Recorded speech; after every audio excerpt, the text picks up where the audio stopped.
Hello beautifuls, this is Aromie here and welcome back to Mystic Destinies Serendipity of Aeons. We are here with Shou's route and I believe we're standing outside of the business club room. I wonder what they think of me after that whole fiasco. I suddenly feel the urge to turn around and walk away, to pretend like I never came here. I stare down at the door. Oh man, there's so many option choices. Can I really be blamed? No, this is ridiculous. What if they turn me away? Wait. I wanted her to be like, no, this is ridiculous that she wanted to run away.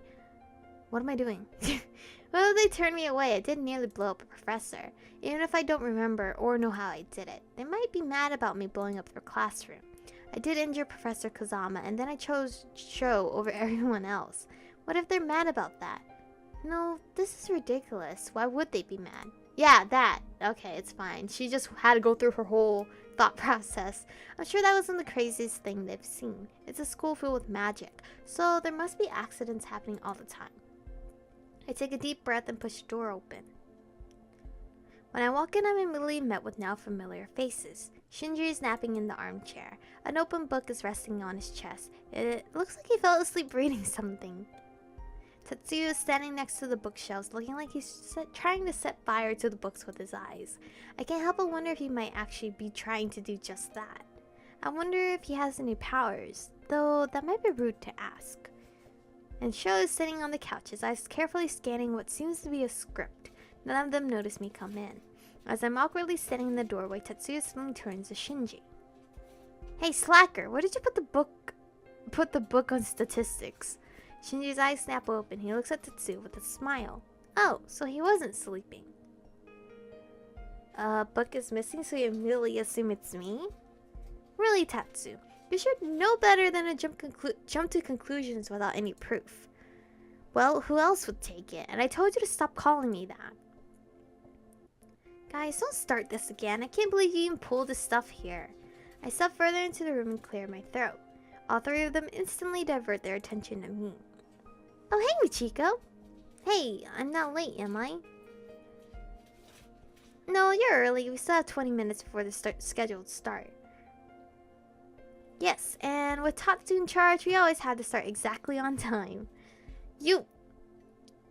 Guys, come on, not again. Yeah, alright. Fine, I have better things to do anyway. Tatsuya grabs a book off one of his shelves and sits down at the table to read. Shinji closes his eyes again and goes back to looking like he's asleep. Shou looks at me and pats the spot next to him. Might as well sit, Michiko. We won't start the club meeting until the official time. I sit down on the sofa next to Shou. He goes right back to reading his script. It's a little awkward sitting here on the couch with him, even if it is a comfortable silence. Well, comfortable on his part anyway. Shou has been texting me every day, asking if I'm alright or if I need anything and the like. But this is the first time I've seen him since he walked me home that night. Honestly, I'm starting to think that the professor was overreacting. Right now, it just feels like I'm wasting Shou's time. With nothing else to do, I look around the room. But everything is exactly the same as it was the last time I was here. The occasional sound of turning pages is the only sound in the entire room.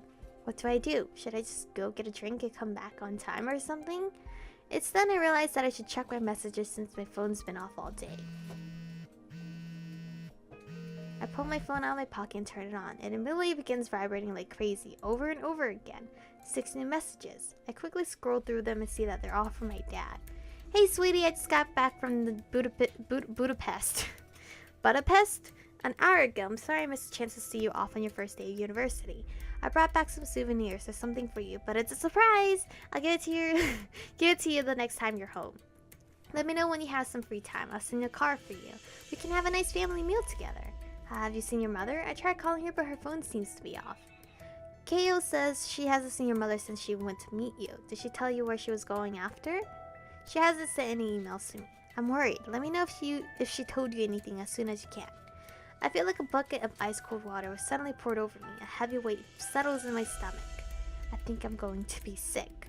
I can't stop my hands from trembling. My phone falls from my hand and hits the floor. Startled by the sound, the guys snap their heads up and look at me. Michiko? I need to step out. I'm leaving right now. I sit there unable to say anything, my whole body is shaking. I don't know how I could forget. No, I knew. Of course I knew. I just didn't want to think about it, didn't want to remember. Not again. Never again.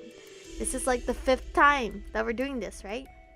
But the memories of that night under the moon are flooding back into my mind once more. Uh-oh. I can't stop it. The memories I try my best to ignore are coming back in flashes again. My head is throbbing painfully. How will I ever tell my dad what that woman did? Would he even believe me? Does he know the truth? He knows the truth. That's just gonna piss her off some more. My thoughts jumble together into an incoherent mess. All I can imagine is how horrified my dad would be if I tell him the truth.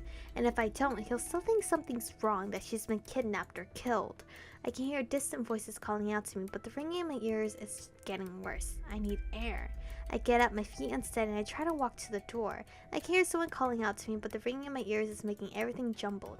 Hey, Michiko, what's wrong? I can't even tell who's talking to me. A sharp pain suddenly pierces through my skull. What's going on? I grab my head in a desperate attempt to stop everything. My body's starting to feel hot. A bright light forms around me. I screw my eyes shut, hoping that somehow it will all stop, but they're forced open. No. Not again! Don't do it here! Can someone throw a shield on me? Michiko! Hearing the desperate tone in Shou's voice, I open my eyes. He moves closer to me, only to be viciously flung into the wall. Wait, did I do that? Sorry, I can't even get the words out. Shou! Shinji immediately runs to help Shou up. I can't stop it. I can't do anything. My body is frozen in place as green mist-like flames surround me. Oh, my flames are green? It's kind of cool. They square on while they dance around me. 3 of them stand in front of me, just out of reach of the flames. This is bad. Really bad. If we don't stop her, she might blow up half the school. If we're lucky, that is. We could freeze her. That should stop the meltdown without harming her too much. We're not freezing her. You have no idea what that would actually do. And I'm not letting you hurt her on some weak assumption. It's all I can do to contain myself while they argue. He's right. Her magic is wild. There's no telling how it would react if we attempt to freeze her. Well, then you suggest something before we're all dead. He turns to Shou. I thought you were supposed to watch her. I told Professor Kazama I would do a better job. Clearly I was right. Your incompetence is about to get us all killed. He didn't do anything wrong. It's my dad. That's enough, Tatsu. Blaming others won't get us anywhere. We need... Oh. Something behind me draws their attention. I can't move the seat, but then I feel a slight sting in the back of my shoulder. Almost immediately, I begin to feel sleepy. My body relaxes all on its own, and the flames go out as if they were never present. As I fall, I'm caught in someone's arms. I look up to see the smiling face of Takumi. Oh, Takumi, no! I'm not completely over you yet. I got you now, don't worry. Oh, he's so sweet. My vision starts to go dark. You put me to sleep, but thank you very much. I can hear the sound of rushed footsteps coming closer. Thanks for that, Takumi. I can take her now. She's my responsibility. Well, okay. My body suddenly feels like it's floating. Something. No, someone feels warm. So warm and relaxing. I start to give in to the gentle warmth. All my worries seem to float away. All the bad feelings I had start to disappear when faced with this comforting feeling. So, are you gonna tell me what the hell that was about? That's the last thing I hear before my consciousness finally slips away and I pass out. Chapter 2, Into the Flames. Wait, is this the first guy that didn't have CG art? Or I didn't trigger it. I probably didn't trigger it, maybe. I open my eyes staring at a strange view for the 3rd time in the past week. This looks sort of familiar though.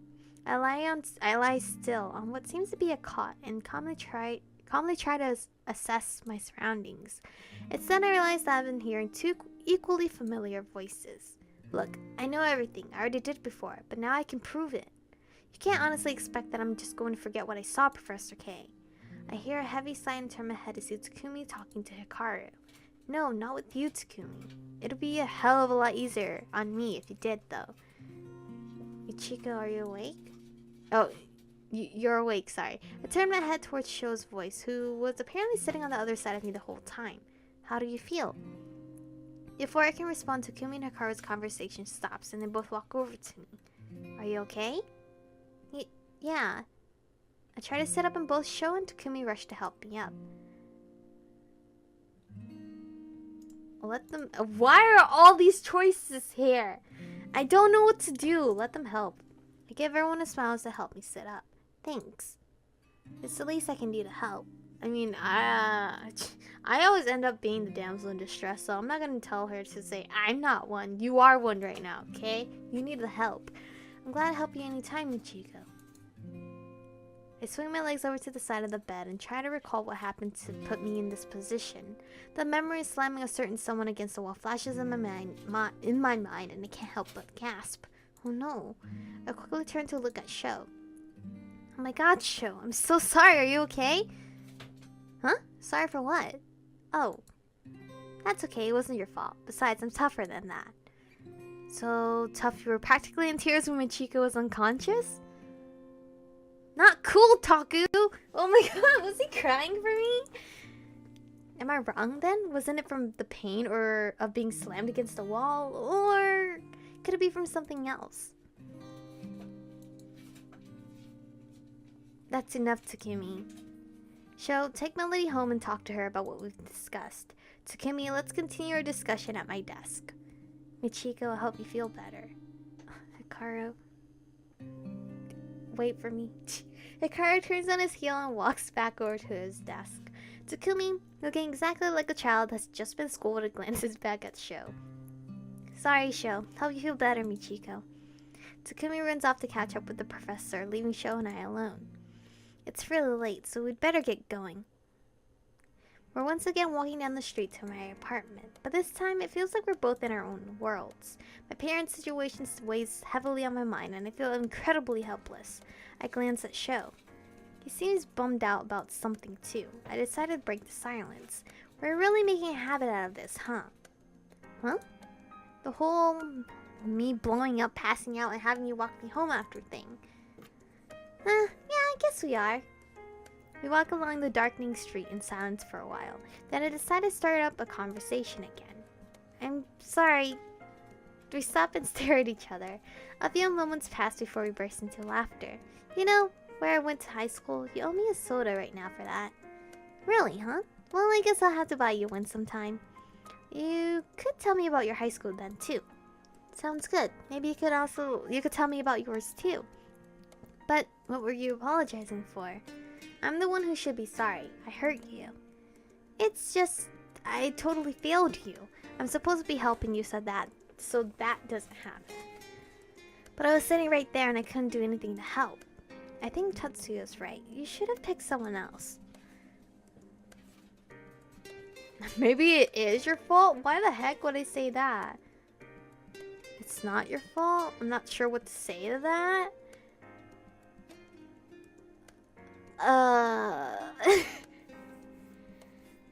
See, is this a type of game that doesn't want me to baby him and wants me to kind of push him at times? Because I want to tell him it's not his fault. Because it wasn't really his fault since I overreacted. That's not your fault, Shou. It was just, I paused, wondering how the hell to explain my family's situation. I got a text that really upset me. No one could have predicted that. And besides, Tetsuya and Shinji couldn't help either. Well, I guess that's true too. Actually, how did you guys stop me? It was Takumi. He had to use a tranquilizer dart just to get close to you. I'm sorry you got hurt. Why the hell is he carrying a tranquilizer dart for anyway? I instinctively touched his shoulder where I felt the sharp but brief pain. Actually, I'm not sure if I even want to know. So, is Takumi just a human then? Yeah, and he was still the only one who could help you. Seeing how pained Shou looks, I stifle my curiosity about Takumi and put on a smile. You were there to take care of me as soon as you could, and you were there when I woke up. And it was very comforting. So thanks. Oh, well, good. He's the best pillow right now. Not hero, but a pillow. I'm glad I could be helpful in some way. Oh, I almost forgot. Shinji apologized for having to leave before you woke up. He and Tetsuya both had work, and Professor K said you have have to start taking supplementary classes. So you're already all signed up for some classes starting tomorrow. Oh, alright then. It's pretty sudden, but I guess considering what happened, I shouldn't be surprised. That's a lot of classes. How many classes do I have on top of my regular classes? We arrive at my apartment just then, and Shou looks at me. It's pretty late, so I've got to get going. But thanks for everything you said. I'll text you later, okay? Okay. Thanks for walking me home. With a single wave, Shou jogs off into the night. I walk into my apartment feeling much more positive than I did this afternoon. It's the next morning. I'm staring bleary-eyed at an email that completely changes my plans for today. Normally, I only have one early afternoon class, but now... New courses added. Hagiwara University Facility to you, September 10th at 8:53 p.m. You have been added to Control and Focus, the Theoretical Magical Studies, Practical Magic Application. Hirayama, Kazama, Arden. Oh god, 3 new classes. Ugh! I shut my face into my pillow and let out all my frustrations into it. I usually love school, but come on, even I need a break. I lift my head up and glare at the wall. Thanks a freaking lot, Professor K! As frustrated as I am, I know that I need these classes too. I couldn't get to sleep for hours last night. I was so scared. I sighed and pushed myself up. As much as I'd like to just go back to sleep, pretend like nothing's happened, I forced myself to reread the email. What is that?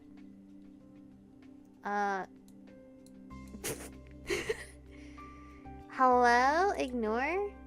I guess there was supposed to be an image of the email again, but it didn't go through. Okay. It's with Professor Kazama, because of course it is. The vivid image of Hikaru suddenly throwing a sphere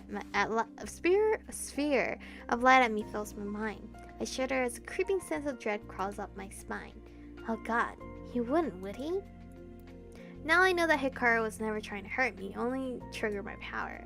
But would he do that again? What if I can't do anything and he has to and then I guess she figured out that she has a class with Professor Kazama. The memory hanging suspended as my powers run wild. Flinging Shou aside like it was nothing. It's all I can see. When I think of that, I get so terrified that I feel like I'm going to start panicking all over again. No, that would be completely counterproductive. I just need to calm down and try to figure out how to control these powers in the first place. That gives me an idea. I slowly, shakily hold a hand out, like I saw Hikaru do before he threw a ball at me. I inhale. No, control. I need to be calm, or else... No, just focus on what you're trying to do. I hold my hand out. Deep breaths. Come on, you can... I blink and stare at my hand. Can what?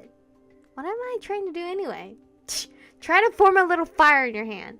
Realizing that I have absolutely no idea what I'm doing, I let my hand fall to my side with a sigh. I'll just have to do my best to figure it out while I'm there. Hikaru will be a lot more careful now, I'm sure. I think anyway. I sigh heavily and get out of bed to get ready for the day. It's late afternoon. I trudge along the most empty basement. I can't shake the sick feeling in my stomach. I'm not at all looking forward to my next class, Practical Magic Application. I stop and look ahead at where Hikaru's classroom is supposed to be. Is it too late to say I'm sick and go home? No, focus, Michiko. You can't run forever, so you might as well suck it up and face him. I take a deep breath and resume my slow walk to the classroom. I trudge along the mostly empty basement, not at all looking forward to my next class, Practical Magic Application.